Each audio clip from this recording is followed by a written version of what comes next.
Dave Chappelle, a man who made the world laugh, yet behind the laughter hides a story that's anything but funny. For decades, he's been one of the sharpest minds and most fearless voices in comedy. But now at 52, what's happening to Dave Chappelle is leaving fans in disbelief and in tears.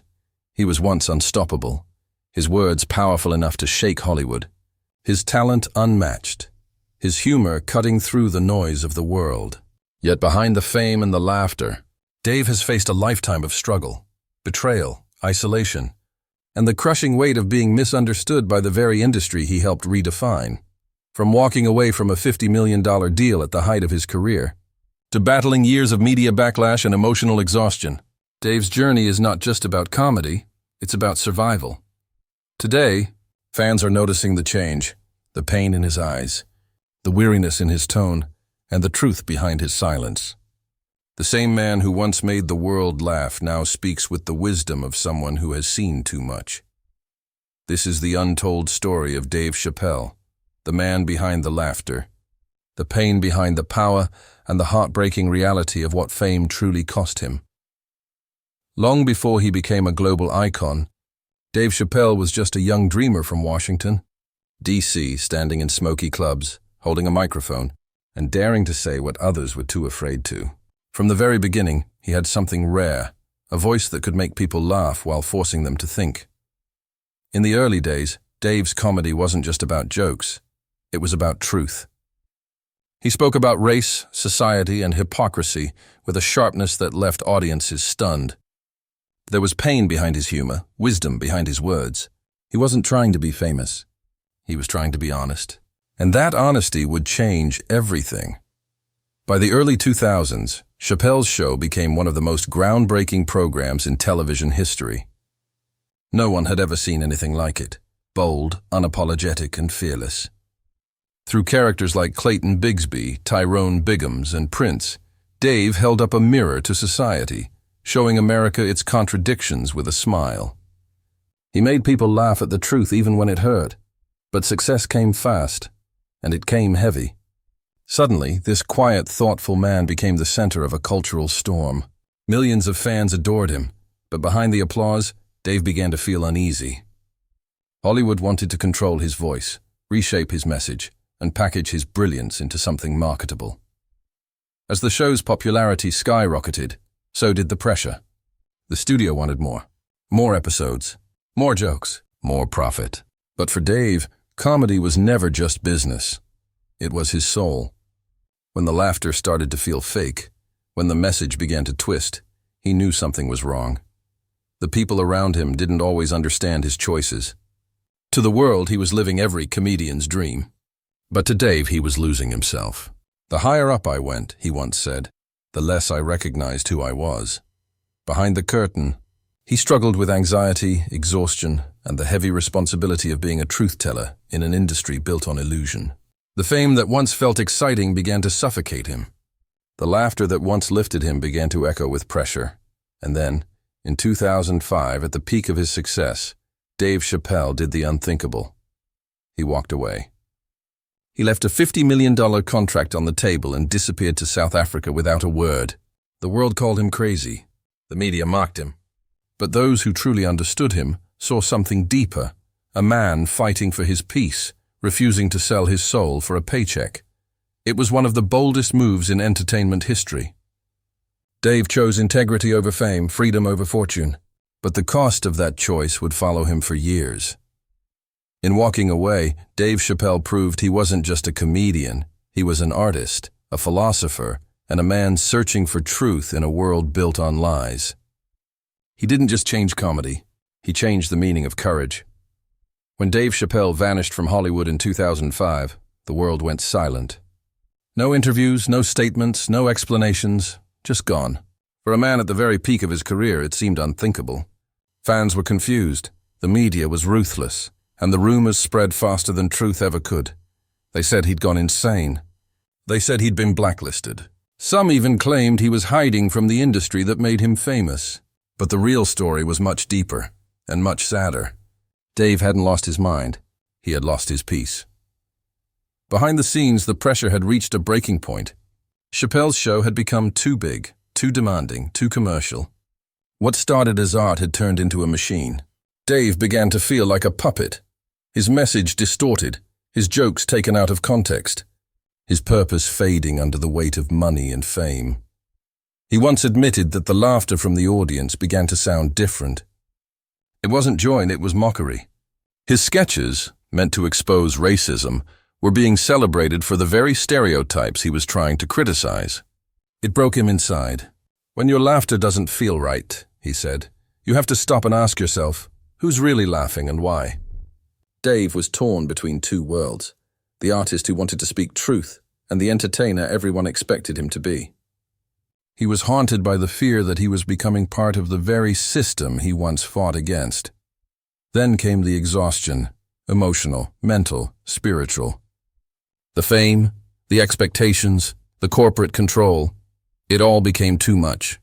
So he left. He didn't run away from success. He walked away from the noise, the greed, the endless demands that tried to define him. He went to South Africa, not to hide, but to heal. Away from cameras, away from judgment, away from the madness that fame had brought. For the first time in years, he could breathe. But while Dave found a sense of peace overseas, the world back home painted him as unstable. Late-night hosts mocked him. Tabloids called him paranoid. Even some of his peers questioned his sanity. The same people who once praised his genius now turned his silence into spectacle. When he finally returned to the United States, Dave was a changed man. The smile was still there, but his eyes carried a weight, the kind that comes only from betrayal and heartbreak. He had seen the dark side of fame, and he would never see Hollywood the same way again. His return to the stage was slow, cautious, almost hesitant. Fans cheered, but Dave didn't chase applause anymore. He didn't need validation, he needed understanding.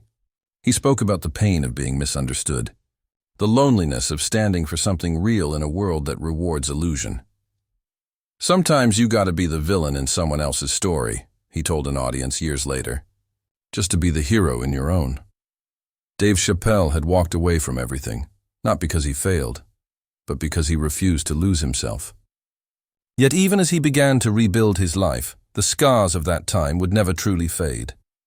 When Dave Chappelle finally returned to the stage, it wasn't with fireworks or headlines. It was quiet, intimate, almost like a man testing the waters after a long storm. But when he spoke, the world listened. His voice had changed, deeper, slower, wiser.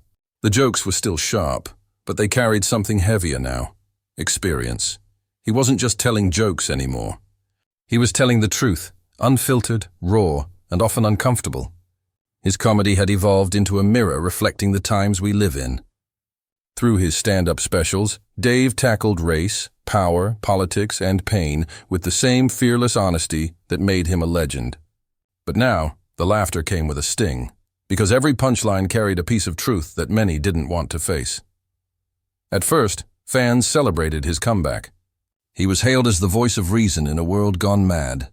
Netflix signed him for a series of specials that became instant cultural events. Millions watched as Dave dissected modern society with wit and courage, refusing to bow to trends or fear. But soon, that same courage brought controversy. His words, though honest, began to divide audiences. Some praised his bravery. Others condemned him for speaking too freely. In an era where every opinion could spark outrage, Dave became a lightning rod. Headlines accused him of crossing lines, of being problematic, of being out of touch. But Dave never backed down. "I'm not trying to be right," he once said. "I'm trying to be real." The more they criticized him, the more he spoke his truth. But each time he stepped on stage, the weight of the world grew heavier. The man who once found freedom in comedy was now trapped in endless debates about what could and couldn't be said.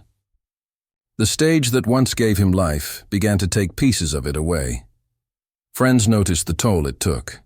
The fire in his performances burned bright, but off stage he seemed distant, thoughtful, even sad. He carried himself like a man who knew the cost of honesty in a world built on lies. The fame that once seemed like a blessing had turned into a burden he never asked for.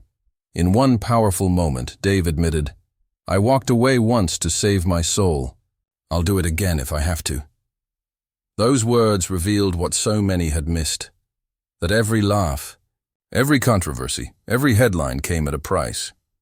Despite the criticism, Dave Chappelle's message remained the same. Speak the truth, no matter how uncomfortable it is. He reminded audiences that comedy isn't about being safe, it's about being real. And through the laughter and the pain, he continued to use his voice to question, challenge, and connect. But as the years passed, fans began to notice something different. The sparkle that once lit up his eyes had dimmed. The laughter still came, but it felt heavier, like it carried the weight of someone who had seen too much of the world's darkness. For Dave, the return was never about reclaiming fame. It was about reclaiming his voice. And even as the world tried to silence him, he stood tall, bruised, misunderstood, but unbroken. Today, Dave Chappelle stands at 52, older, wiser, and more reflective than ever. To the world, he is still the same fearless comedian, the man who can make millions laugh with a single word. But those closest to him know the truth. Behind the calm smile and sharp wit lies a man who has paid a heavy price for his authenticity. Dave no longer lives for the spotlight. His home is far from Hollywood, nestled in the quiet fields of Yellow Springs, Ohio, a small town where he finds peace among neighbors who treat him like anyone else. No flashing cameras, no constant noise, just stillness. He often walks through the local streets, blending in, talking to people, laughing softly, as if reclaiming the simplicity that fame once took from him. He has said that this peace, this return to normalcy, is what saved him. Fame is a monster, he once confessed. It gives you everything but takes away the one thing you need most, yourself. Those words echo with a painful truth. Even as he continues to perform, fans have noticed the change. The sparkle in his humor is now laced with reflection. His laughter feels deeper, his pauses longer, like a man who's seen the cost of speaking too loudly in a world that doesn't want to listen. He's not just performing anymore. He's teaching, warning, reminding the world what it means to stay human in a time when everything feels artificial. But behind his calm demeanor lies fatigue. The years of pressure, criticism, and emotional battles have taken their toll. There are moments during his shows when his voice trembles, his tone softens, and you can feel the pain beneath the jokes. It's the sound of a man who has given everything and carries the scars of truth. Dave rarely talks about legacy. He insists that his goal was never to be the greatest comedian, only to be honest. Yet whether he admits it or not, he has already built one of the most powerful legacies in entertainment. He changed how people view comedy, how they see race, how they think about truth. And he did it all without ever compromising who he was. Still, as time goes on, Dave seems to be pulling further away from fame. More time at home, fewer public appearances, longer silences between specials. It feels in some ways like a slow and gentle farewell, not an end born of defeat, but one born of peace. He's seen what fame can do. He's lived through betrayal, loneliness, and misunderstanding, and yet through it all, he's stayed grounded. Maybe that's what makes his story so powerful. He survived the system that tried to destroy him. As he once said, "You don't get to choose how people remember you. You only get to choose how you live." And Dave Chappelle has lived with integrity, grace, and courage, even when it broke his heart to do so. The tragedy of Dave Chappelle isn't that he fell. It's that the world demanded too much from a man who only ever wanted to be free, and maybe that's his final lesson to us all, that sometimes walking away doesn't mean giving up. It means saving your soul before it's too late.